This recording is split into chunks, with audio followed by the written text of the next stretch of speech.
इंद्र ने विचार किया, चलो देखें तो सही। इंद्र नीचे आए और भगवान नारायण भगवान कृष्ण की शक्ति को समझ गए। आकर के भगवान कृष्ण के चरणों में प्रणाम किया, भगवान मुझे माफ कर दो, मैंने बहुत बड़ा अपराध कर दिया, मैं आपको पहचान नहीं पाया, आपको समझ नहीं पाया, मैं आपको एक साधारण सा ग्वाल समझता था, लेकिन मेरी बड़ी अज्ञानता हो गई। भगवान आप तो नारायण हो, मुझे क्षमा कर दो। भगवान से प्रार्थना करने लगा इंद्र, भगवान पूरी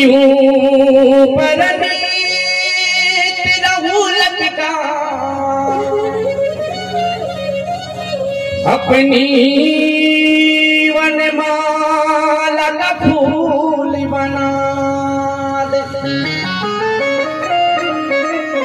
यमुना टकराती रहे जिससे, उसी यमुना तट का फूल बना।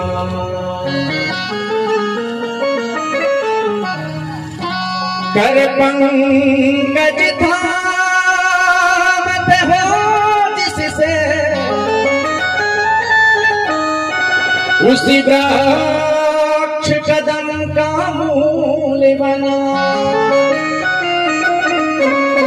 ब्रजराज छुए पद पंकज को, ब्रजराज हमें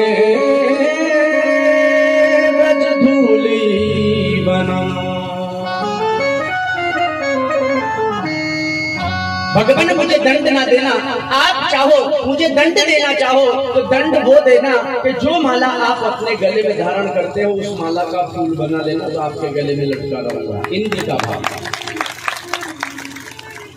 और यदि मेरा अपराध ज्यादा है, इतना भी ना करो ना, तो मुझे यमुना तट का वो फूल बना देना जिस पर आप बैठ करके बंसी बजाते हो। ये भी ना करो ना गोविंद, तो उस वृक्ष कदम का मूल बना देना जिसके ऊपर आप पैर रख करके ऊपर चढ़ करके ले जाते हो। और यदि इससे भी बड़ा मेरा अपराध हो और ज्यादा दंड मुझे देना हो तो हे भगवान ब्रजराज अपने उन चरणों की धूल बना दो ताकि आपके चरण और आपके भक्तों के चरण मेरे ऊपर पड़ जाए तो मेरा उद्धार होगा। इंद्र ब्रजराज हमें ब्रजधूल ही बना दो। सौरभी नामक गाय को लाया गया और उसी गाय के दूध के द्वारा भगवान कृष्ण का इंद्र ने अभिषेक किया। उसी दिन से भगवान का गोपाल नाम हो गया। इंद्र भगवान को प्रणाम कर करके चले गए और इधर भगवान श्री श्याम सुंदर ब्रज की गली में निकले।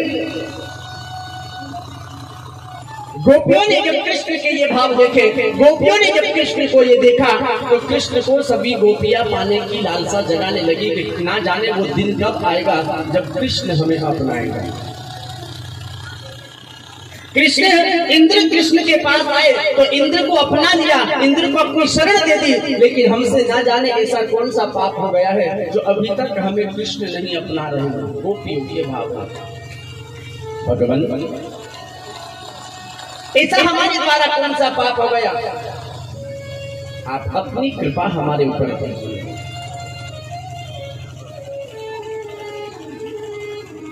सारी गोपियां कृष्ण को पति रूप में पाना चाहती है। एक दिन की बात है परीक्षित,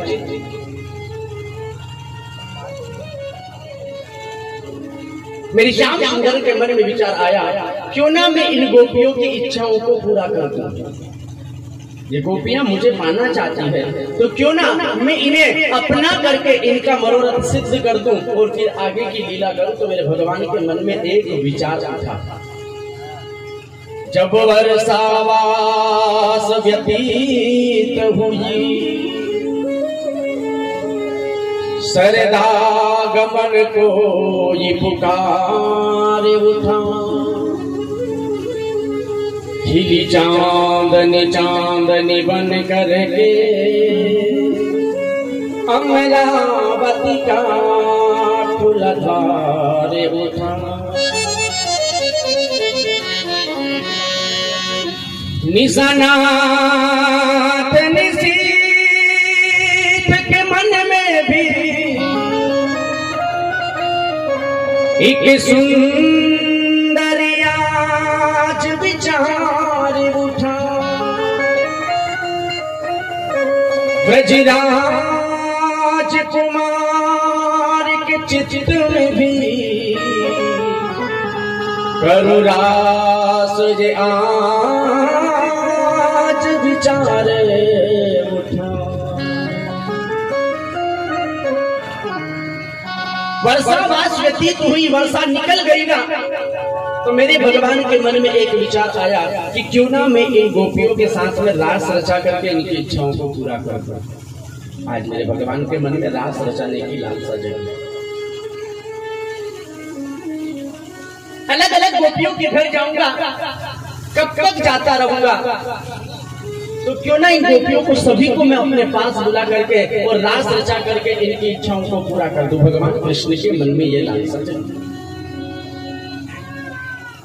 अब भगवान के मन में ये बात उठी ना, क्या किया जाए, कैसे बुलाने के लिए जाए। गोपियों के घर जाएंगे, बुला करके लाएंगे तो लोग क्या कहेंगे, क्या किया जाए। मेरे भगवान ने विचार किया क्यों ना इन गोपियों को बंसी के द्वारा ही बुलाया जाए। अपनी बांसुरी निकाली,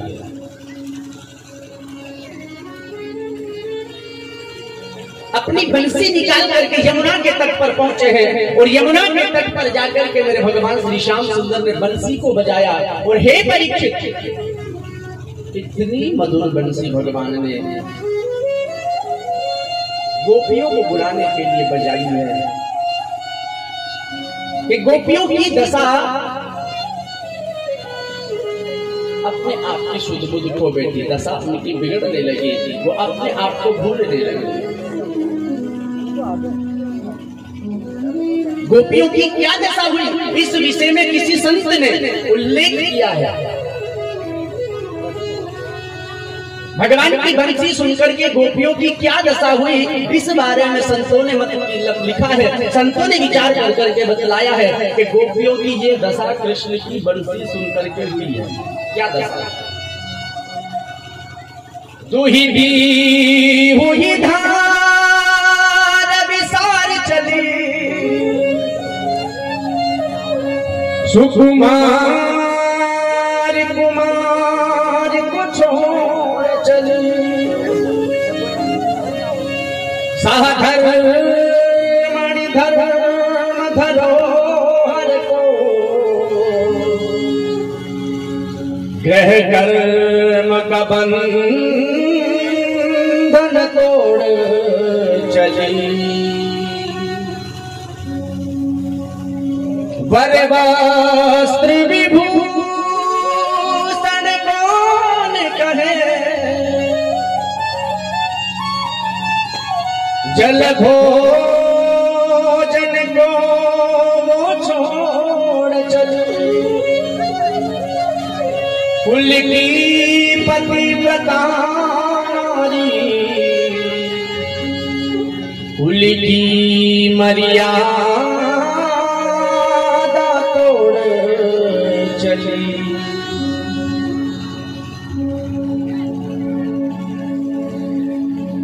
दुहिती हुई धार विशाल चली।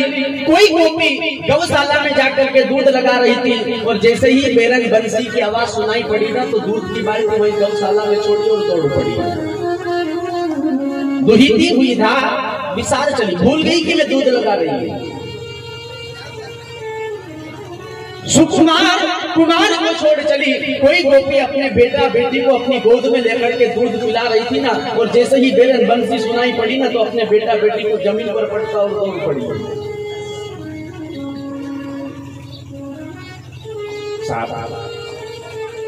गोपियों की ये दशा हो रही है कृष्ण के प्रेम में कि वो अपने सुध बुध खो बैठी है। जल भोजन की परवाह नहीं। कोई जल लेकर के आ रही थी मटकी, और जैसे ही बेरंग बंसी सुनाई पड़ी ना, तो वो मटकी वहीं छोड़ी और दौड़ पड़ी।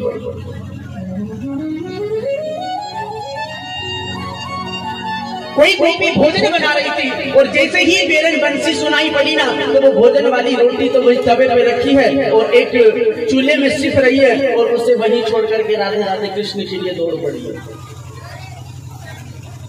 जल भोजन की परवाह नहीं। वर वस्त्र विभूषण कौन कहे।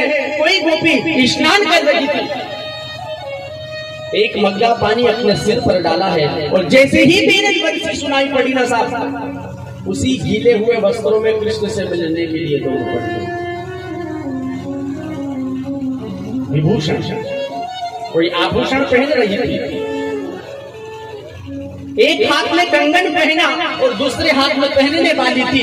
इतने में बेरन बंसी सुनाई पड़ी ना, तो वो कंगन पहनना भूल गई और दौड़ पड़ी। ये दशा गोपियों की कृष्ण के विरह प्रेम में हुई है।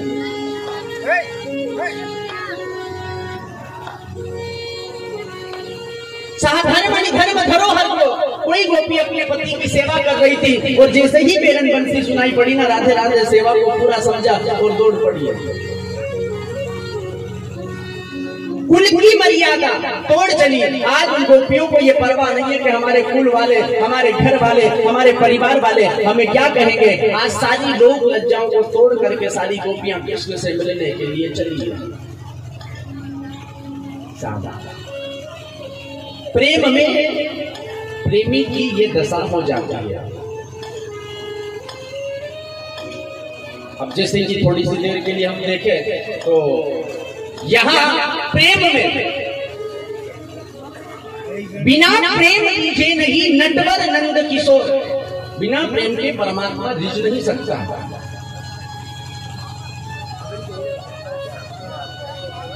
हमारा यदि प्रेम है तो परमात्मा जरूर रिझेगा, परमात्मा जरूर आएगा। और साहब हमारे जुझार दादा तो इतने भोले हैं कि क्या बताऊं इनका भोलापन। हमने कल सामान लिख करके दिया, मैंने कहा ये सामान कल का हवन का पूजन पाठ का ये ले आना।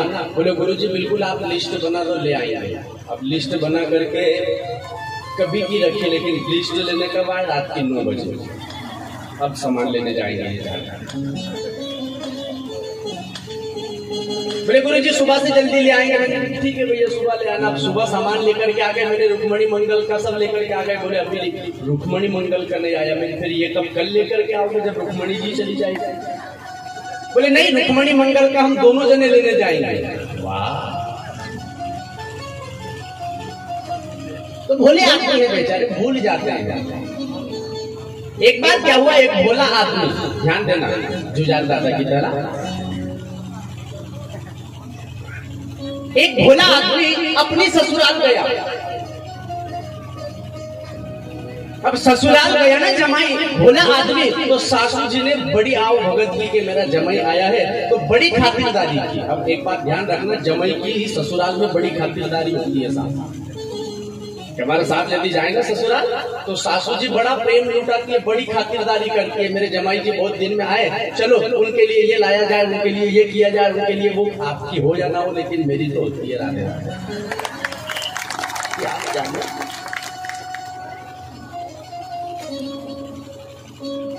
तो भोला आदमी अपने ससुराल पहुंचा ना, तो ससुराल में सासू जी ने विचार किया बहुत दिन में मेरे जमाई साहब आए हैं, ऐसा करूं इनके लिए अच्छा पकवान बनाऊं। लेकिन क्या बनाऊं, विचार आया ऐसा करती हूँ अच्छा पकवान खिचड़ी बना लेती हूँ। अब सासू जी ने खिचड़ी बनाई और खिचड़ी बना करके सासू जी ने तैयारी कर करके गरम गरम खिचड़ी एक पात्र थाली में निकाली, उसमें गुड़ डाल दिया, उसमें घी डाल दिया और जमाई साहब को ला करके परोस दिया। अब जमाई साहब ने थाली में खिचड़ी देखी और गुड़ घी देखा तो अच्छा मिक्स किया और मिला करके उसे पाया तो बड़ा स्वाद आया, अच्छी लगी। सारी खाने के बाद में जमाई साहब ने पूछा सासू माँ ये क्या चीज है? बोले बेटा ये खिचड़ी है। अच्छी लगी? बोले बहुत अच्छी लगी। और ला दूं?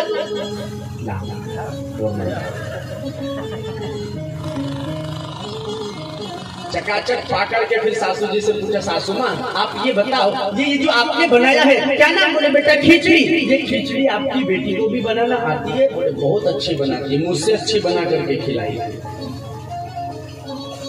ठीक है मैं कल ही अपने घर जाकर के उससे भी खिचड़ी बनवा करके खाऊंगा, मुझे बहुत अच्छी लगी। बोले ठीक है बेटा।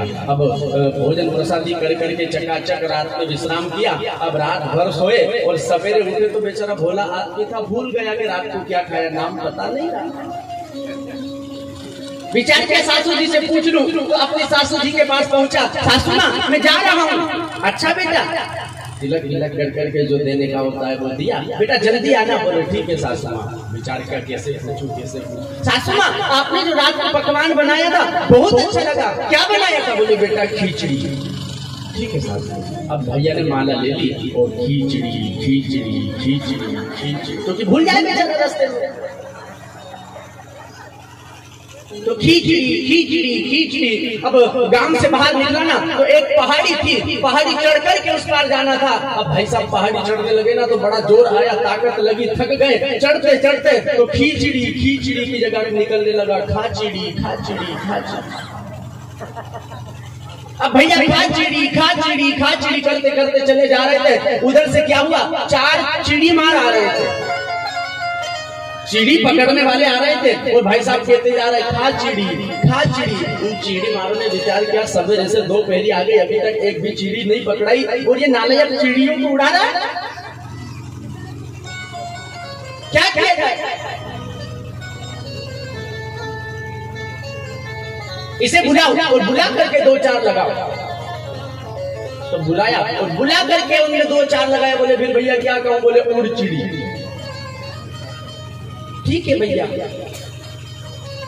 आगे चला, चलते चलते उड़ चिड़ी उड़ चिड़ी उड़ चिड़ी, चीड़ों पर चिड़ी मार आए। उन्होंने 2-4 लगाया, फिर क्या कहे भैया? बोले फंस चिड़ी। अब जैसा सामने वाला कहते, बेचारा भोला आदमी जो कहते सो ठीक। बोले भैया ठीक है, फंस चिड़ी फंस चिड़ी फंस चिड़ी फंस। चला जा रहा है।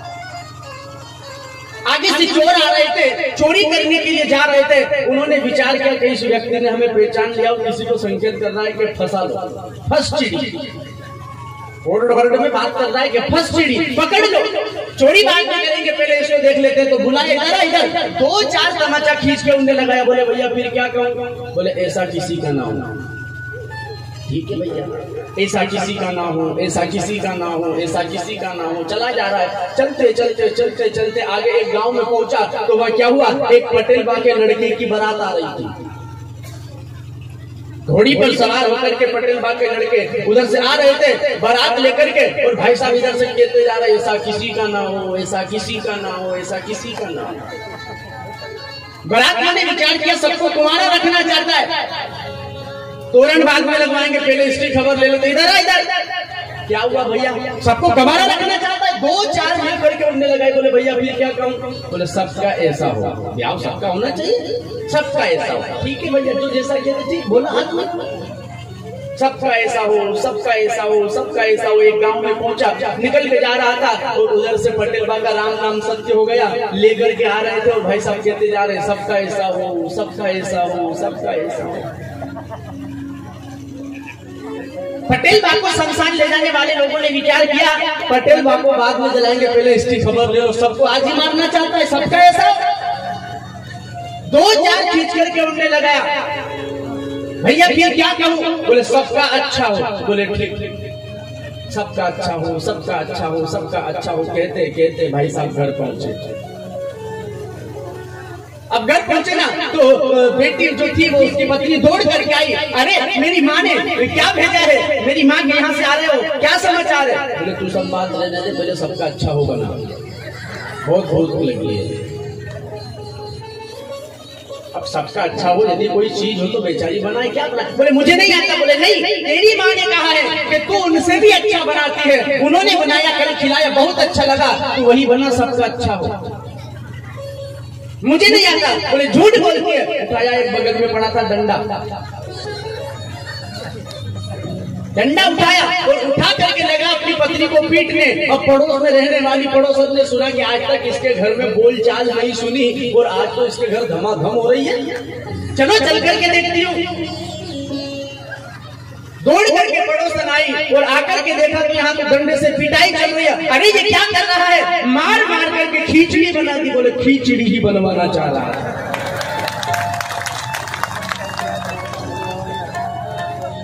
ऐसे बोले आदमी भी है साहब जुजान दादा।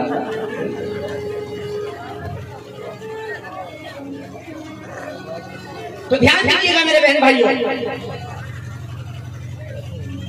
दुही हुई धार विसार चली,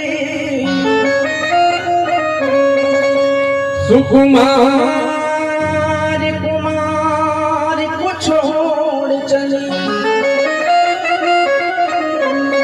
चल भोजन की परवाह नहीं,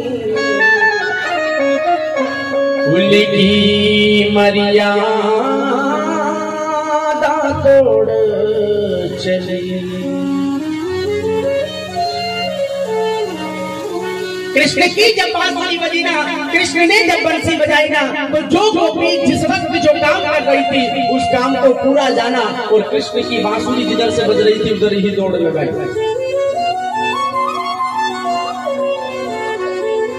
मन में विचार यदि आए कि भला ऐसा भी हुआ होगा कि नहाती नहाती दौड़ पड़ी, दूध निकालती हुई ही दौड़ पड़ी, अपना श्रृंगार कर रही थी और बंसी सुनी तो श्रृंगार अधूरा छोड़ा और दौड़ पड़ी। भला ऐसा भी हुआ होगा? तो ध्यान दीजिएगा मेरे बहन भाइयों, बिल्कुल संतों का मत अन्यथा नहीं हो सकता, गलत नहीं हो सकता। ऐसा हुआ तभी संतों ने ये रचना की है। साधारण लौकिक दृष्टि से यदि हम देखें तो हमारे समझने के लिए मेरी बात को समझना और विचार करना कि भला ये कृष्ण और गोपियों के साथ में हुआ होगा या नहीं। साधारण सांसारिक दृष्टि में, सांसारिक जब जीवन में रहने वाले एक प्रेमी और एक प्रेमिका, ध्यान दीजिए, एक प्रेमी और एक प्रेमिका, दोनों आपस में एक दूसरे से बहुत प्रेम करते हैं और साथ में जीने मरने की कसम खा रखी है। जिएंगे तो साथ, मरेंगे तो साथ, छोड़ेंगे ना हम तेरा साथ और साथ ही मरते दम। इसी कसम जिन्होंने खा रखी है, धीरे धीरे प्रेम बढ़ता जा रहा है। और साथ में क्या हुआ, एक दिन माँ बाप को पता चला तो माँ बाप ने विचार किया मेरी बेटी का विवाह उस लड़के से नहीं हो सकता।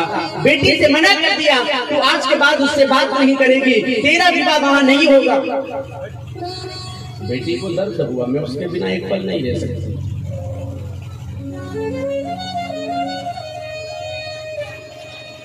चर्चा हुई, मेरे पिताजी तुम्हारे साथ में मेरा विवाह नहीं करेंगे और मैं आपके बिना जी नहीं पाऊंगी, मर जाऊंगी।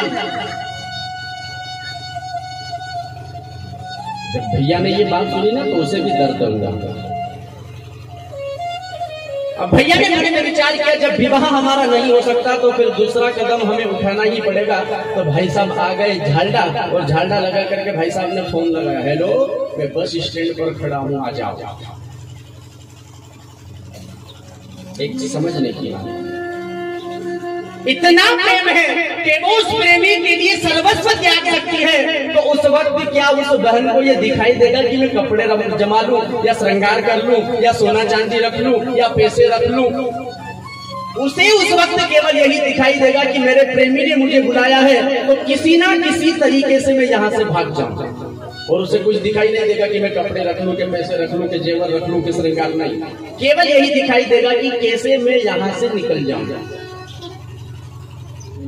एक विचार की बात, जब साधारण से लोगों की प्रेम में ये हालत हो जाती है कि उन्हें कुछ भी दिखाई नहीं देता, तो क्या कृष्ण के प्रेम में गोपियों की ये हालत नहीं हुई होगी? कृष्ण को गोपियों ने इतना प्रेम किया, इतना प्रेम किया कि कृष्ण की बंसी जैसे ही सुनी ना तो अपने आप को भूल गई कि मैं कौन हूँ, कहाँ हूँ, क्या कर रही हूँ, कुछ भी परवाह नहीं रही। और जिधर से कृष्ण की बंसी सुनाई दे रही थी दौड़ लगाई। कृष्ण के निकट पहुंची ना सारी गोपियां, तो कृष्ण ने कहा स्वागतम स्वागतम, आइए गोपियों आइए, तुम्हारा स्वागत है। स्वागत, लेकिन करवाऊं क्यों, कारणम, तुम क्यों आई हो? एक गोपी ने कहा कन्हैया कैसी बात करता है, तूने ही हमें बुलाया, तूने ही हमें पुकारा, अपनी जा बेरन बंसी पर नाम ले लेकर के हमें बुलाया, हम आ गई, तो आने के बाद तू कह रहा है यहाँ क्यों आई है? बड़ा दर्द हुआ गोपियों को, भगवान कृष्ण ने बुलाया और बुलाने के बाद में पूछ रहे क्यों आई हो? विचार करो, हमें साधारण इस जीवन में कोई बुलाए और हम बुलाने पर वहां चले जाए और जाने पर वो हमसे कह दे साहब क्यों आए थे? कितना दुख होता है। गोपियों को कृष्ण ने बुलाया है और गोपियों से ही कृष्ण कह रहा है क्यों आई हो। राधा रानी अष्ट सखियों के बीच में खड़ी है। राधा रानी ने कहा कन्हैया कैसी बात कर रहे हैं, तुमने क्या बंसी पर हमारा सभी गोपियों का नाम ले लेकर के हमें पुकारा है, इसीलिए हम आई है। राधा रानी भाव प्रकट कर रही है। तेरी मुरली की धुन सुनकर मैं बरसाने से आई हूँ, मैं बरसाने से आई हूँ, मैं बरसाने